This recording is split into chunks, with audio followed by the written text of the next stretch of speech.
My name is Jacob Wagner. I met Sister Clare in fall of 2006.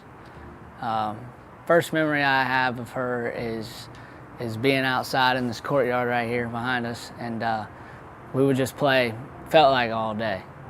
That was some of the best times that I had from them years.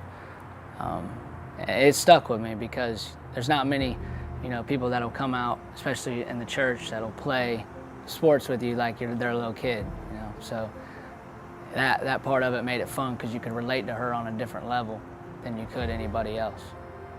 To me, that was special. She would have like this switch, She would be having fun, throwing the ball, and then she would flip that switch when we would get into, an area like the church or the adoration chapel. She would flip that switch and she was just a different person.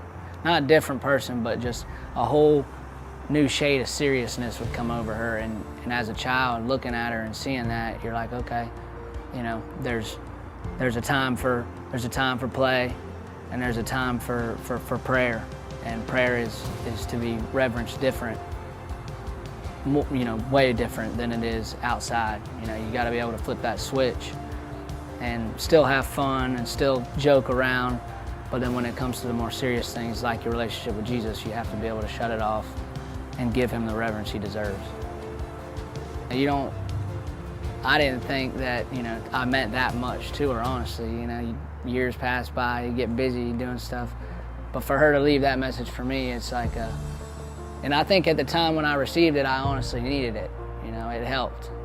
I was in a time where I wasn't necessarily putting the right things first. So to hear somebody that taught you about Jesus still cared after all those years, it helps. It pushes you through. I can actually look at it and pray to it because I know what's inside of it. What's inside of the tabernacle? Jesus. Do you talk to him? A lot.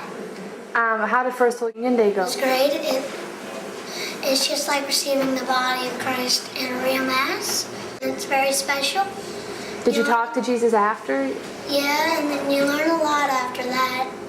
What do you mean? You learn a lot after that, like, after you receive First Communion, it's like feeling great. It's like you're up